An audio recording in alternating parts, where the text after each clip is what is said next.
Hello guys and gals, and welcome to another episode of Super Uniques. In the Super Unique video, we're going to be going over what Super Uniques are first, as I do this every episode. So forgive me for those of you who did not start at Act 4. Super unique monsters are unique monsters that always spawn in the same location with the same unique bonuses. Additional unique bonuses are randomly selected in Nightmare, and 2 additional bonuses are selected in Hell. Ignores target's defense only applies to minions, not to the super unique monster. Negative target's defense is only at half effectiveness versus super uniques, but still 100% effective against the minions. Freeze length does not work at all. Instead, it turns into a chill, and only minions can be frozen. Stun length only has a 10% chance of being applied to super uniques, but does not suffer any other penalties. Effects altering AI cannot be applied directly to super uniques. This goes for things like hits blinds target, confuse, mind blast, etc., conversion, but can affect the minions. Life lost to crushing blow is halved. So if, for instance, you are attacking a super unique, you get 1/8 when you're doing melee and 1/16 when you're doing ranged attacks. They do not regenerate, but bosses and ubers do. And the life drained by open wounds is also halved, so keep that in mind as well. On top of this, we also have some other issues going on with super uniques, which is, number one, they don't really have a drop table that changes depending on their players 1 or players 8. Super uniques will always drop 2 items no matter what, which is one of the reasons why they're great to farm in players 1. So if you're by yourself, you don't have anybody else with you, farming super uniques is actually an excellent way to get good items in players 1 because they're guaranteed to drop 2 items no matter what. Now, Diablo 2 in Act 4, I meant Act 4, not Diablo 4, in Act 4 is basically a odd one. It's a very odd one because there are super uniques that don't exist, but were added to the game files, and who knows, maybe one day could potentially make it into Diablo 2, but as of this point, they are just simply sitting in the files unused, and I'd like to go over some of them first. First off is Taintbreeder. What a name. Taintbreeder is always extra fast, and it is a Stygian hag. There is a picture of Taintbreeder right here. As you can see, Taintbreeder, demon, extra fast. Taintbreeder is, not in the game, but Taintbreeder would be level 30 in normal, level 59 in nightmare, and level 85 in hell difficulty, and always immune to cold damage. Next on the list is a super unique that also doesn't exist within Act 4, and that is the Tormentor. The Tormentor is kind of like Lister the Tormentor, I guess, but not Lister the Tormentor. The Tormentor is actually a burning soul. It's a super unique gloam that never made it into the game. The super unique gloam is always magic resistant and fire enchanted, and apparently is in, well, what is it? Doesn't really say the location, does it?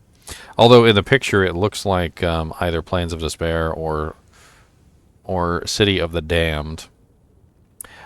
This particular super unique is always level 29 in normal, 59 in nightmare, and 85 in hell difficulty, and is immune to fire and lightning. Another one of the super uniques that was never added into the game is a super unique known as Darkwing. I could have sworn I remember seeing... no, not this one. Never mind. Darkwing is a Venom Lord, a super unique Venom Lord, and he is always extra strong and cursed. The super unique Venom Lord is kind of like a brightish tealish blue color. It's interesting. Darkwing is level 33 in normal, 59 in nightmare, and 86 in hell difficulty. And it looks like they have him spawned in City of the Damned. That's what it looks like to me in the picture. Next on the list of super uniques that never made it into Act 4 is Riftwraith the Cannibal. Riftwraith the Cannibal is cold enchanted and teleport, and he is actually a corpulent, one of those big giant ones that sucks up corpses and shoots them at you. Riftwraith is level 30 in normal difficulty, 60 in nightmare difficulty, and is actually level 87, which would make him compatible with TC-87 stuff, which is pretty cool. And that covers the ones that were removed from the game. The ones that were removed from the game or just basically never made it into the game are kind of like a different bag, right? The first super unique that you will actually encounter in normal difficulty, or rather in Act 4, is actually Izual. And Izual is not really required to progress the game, but he's definitely something that you want to come across. And he's kind of a strange one because he has a massive amount of HP. You will find him in Plains of Despair, but in Plains of Despair, you don't really know where he is. Unfortunately, Plains of Despair is also home to a large number of glooms, and this can be absolutely painful depending on what your lightning resistances are. And even with maximum lightning resistances, it's been my experience that glooms can still technically burn through you relatively easily. It really just depends on how many of them there are and how lucky they get with their rolls. Now, if you run around Plains of Despair, eventually you will encounter Izual. And when you encounter Izual, he has that classic line, which, let's just let him say it, shall we? I'm sure we will find him eventually. You always do. It's been my experience, though, that a lot of the times he will be next to the stairwells. Either the stairwell down to Plains of Despair or the stairwell away from Plains of Despair. And in the rare case that he's not next to the stairwell, well, good luck, because you're going to have to run all the way around the whole zone like 18 times trying to find him.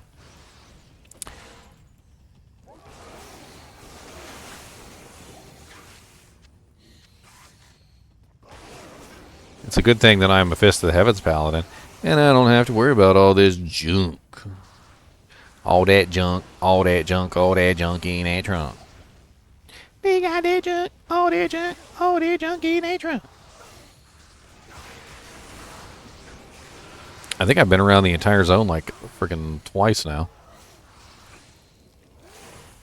Now, Izual is a fun one, though, to test your character on, and it's been my experience that Izual just has lots of HP. Like, he always has so much HP for a super unique. And he is not a demon. He's not undead. He's actually an angel. He does have some unique abilities. He can cast Frost Nova, which does get kind of spicy in Hell difficulty because the Frost Nova can actually hit pretty hard. Other than the Frost Nova and his melee attack, he really doesn't have a whole lot going on. And as you can clearly see, well, he's, not really that much of a threat, in my opinion.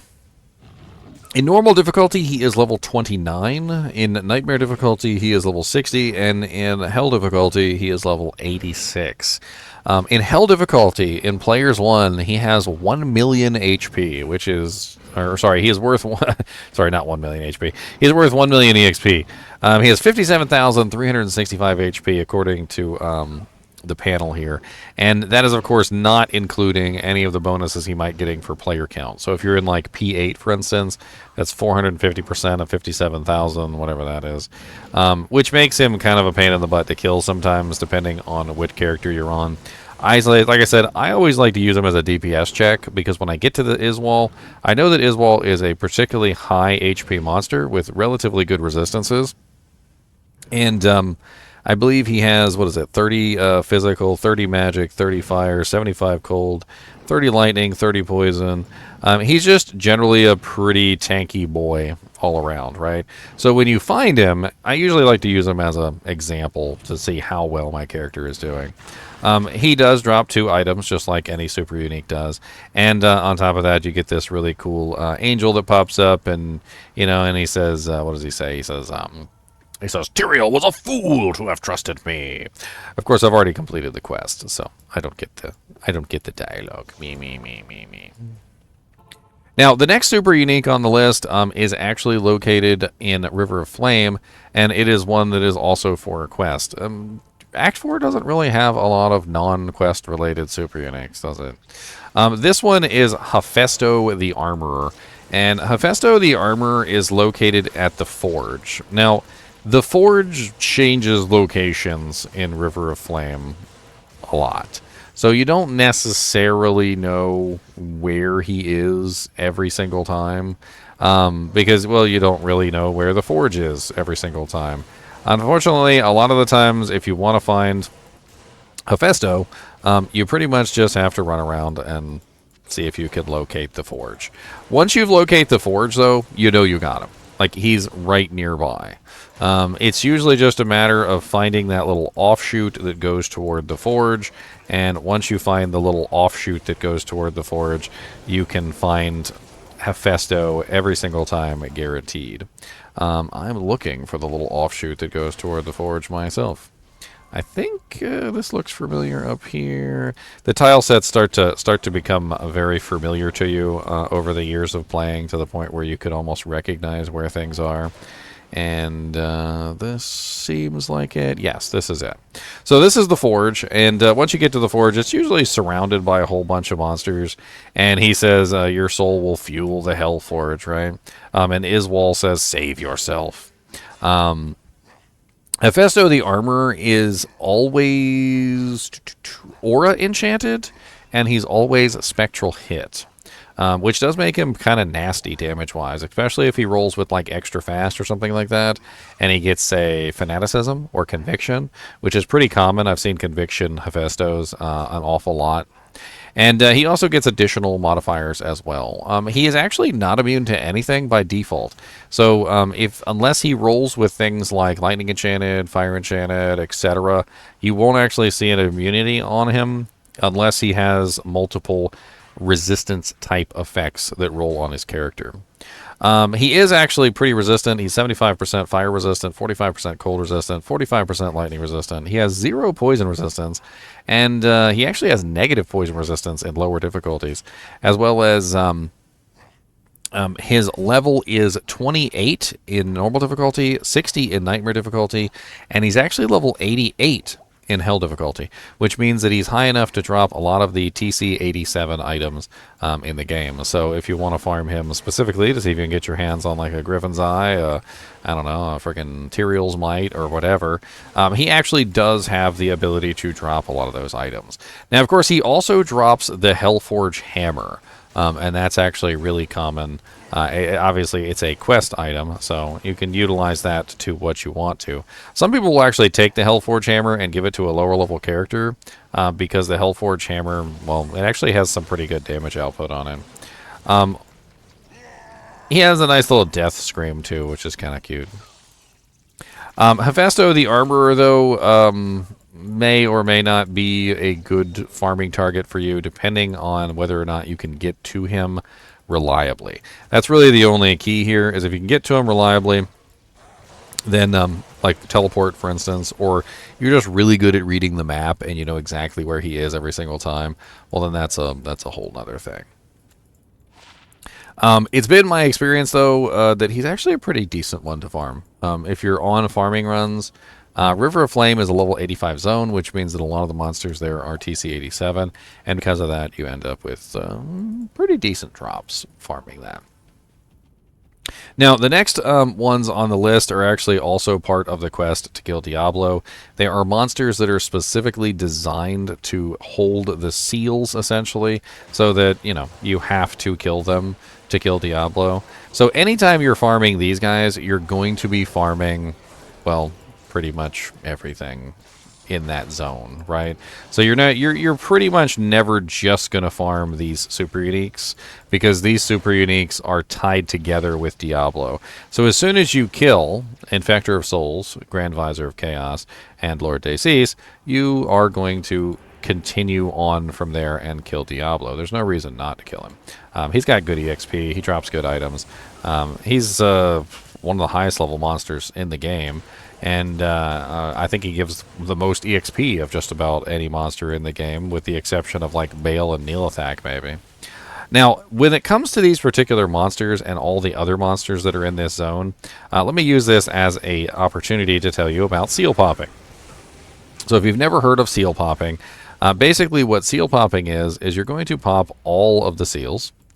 You're going to deliberately kill Grand Vizier of Chaos, obviously. So that was Grand Visor of Chaos. Super easy to kill. Ridiculously easy to kill. I think Grand Visor of Chaos is literally one of the easiest monsters within pretty much all of the super unique list. I don't even know if there actually is one that's weaker than him. I'm trying to think off the top of my head, but I think he's even weaker than like Rakanishu and some of the others. Grand Visor of Chaos, which is the one that I just absolutely murdered, is always extra fast, and he's always fire enchanted, which means he always explodes. He is level 33 in normal difficulty, 61 in nightmare difficulty, and level 88 in hell difficulty, which means he can drop those sexy TC87 items. He is always lightning immune in hell difficulty, and he can also be fire immune as well. But for some reason or another, in nightmare and normal difficulty, he's fire immune, but in hell difficulty, he's lightning immune. So it kind of like jumps around a little bit in terms of his resistances. Honestly, though, when it comes to Grand Visor of Chaos, if you ever die to Grand Visor of Chaos, you should be ashamed. You should be ashamed of yourself. Shamed. Unless you're like level 1 or something. Like a little low-level character, I mean, alright, whatever. But, like, hey, no. No. Don't die. Don't do that. Don't do that. Now, the next one on the list is, Lord Seis. Now, Lord Seis is kind of a spicy one, and it really has to do with his spawn location as well as things like amplify damage or decrepify being on you at that given time.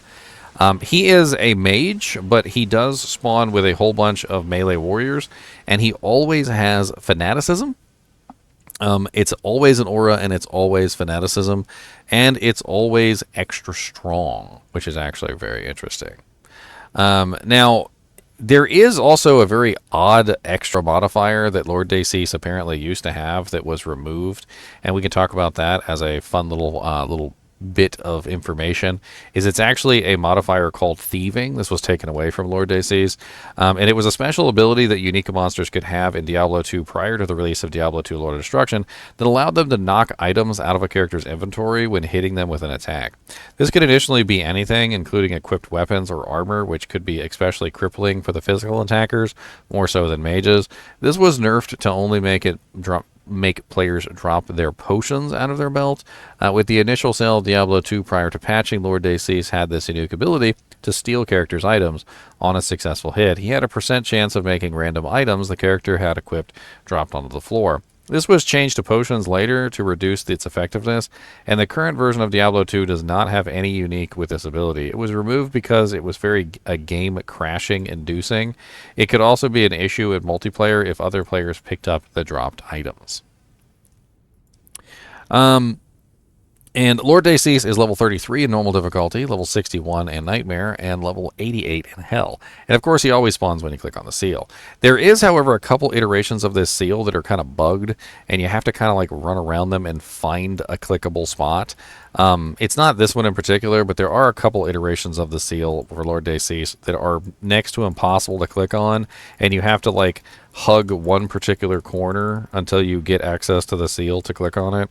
But they are clickable, you just have to fight. With it. Now, one of the best ways to fight Lord Seis is honestly just to drag his minions away from him.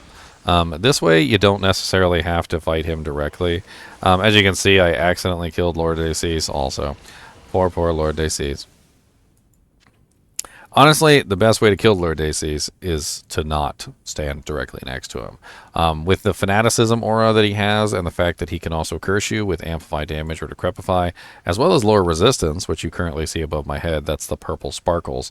It can be particularly nasty to fight Lord Seis in general. Now, the last one on the list is the Infector of Souls. Infector of Souls is always extra fast, and he will swarm you. It's one of the things that he does. Infector of Souls is just kind of nasty in general, because Infector of Souls swarming capability, because he is capable of just absolutely swarming you with fire damage and other things, there's a very good chance that he can kill you, because the swarming effect of all of the Venom Lords coming at you at the same time is just nasty. And I wanted to show you exactly just how nasty it could be. As you can see, with me running away and trying my best to stay alive, I still ended up getting absolutely slaughtered by Lord Seis, because I wasn't really fighting back. But at the same time, it doesn't really matter, does it? I still died. But he was actually able to kill me, where a lot of the super uniques honestly can't. In some of my past videos, you may have noticed that I will literally stand there and let the super uniques have their way with me, so to speak. I will literally just stand there and let them kill me, and they can't. However, if you stand there and let Lord Seis have his way with you, Lord Seis, or sorry, not Lord Seis, well, Lord Seis too, but if you stand there and let frickin' what's his face, frickin' butt boy over here have his way with you, he will kill you. It's only a matter of time. And Infector of Souls, when he swarms on you, there's a reason why he does so much massive damage. And let's talk about that real quick as well.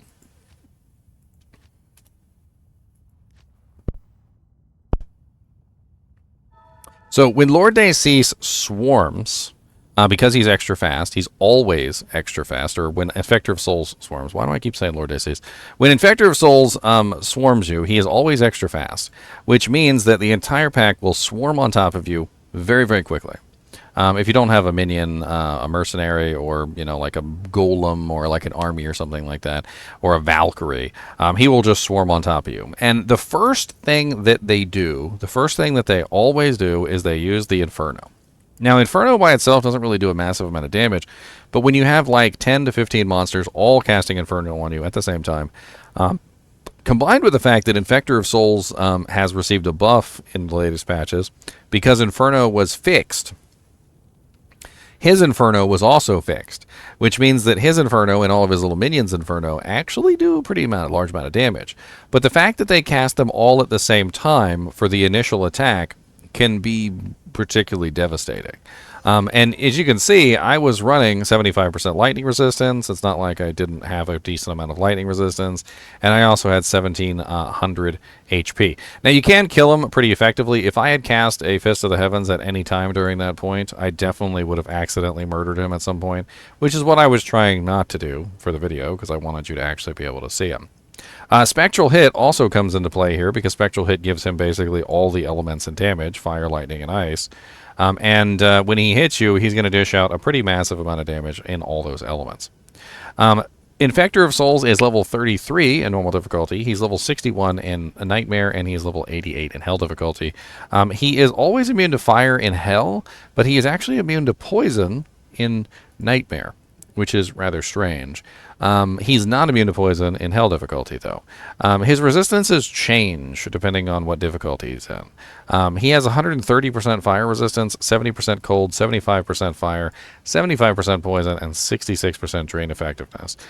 So if he runs with any other element, like for instance, if he's lightning enchanted, he'll be lightning immune. If he's cold enchanted, he'll be cold immune. If he is like magic resistant, or any of those other ones, he will generally be at least immune to one other element besides fire. Another thing that's important to note is that Spectral Hit, as a modifier, gives him a pretty decent amount of resistances too. And that's one of the reasons why he has such good resistances in general, is that Spectral Hit not only gives him multiple damage types, it also gives him multiple resistances as well. That's pretty much it for Hell difficulty. In Act 4, we've covered all of the Act 4 super uniques. Unfortunately, because Act 4 is so small, there really wasn't a lot of super uniques to go over, and I really had to kind of pad it with the ones that were removed.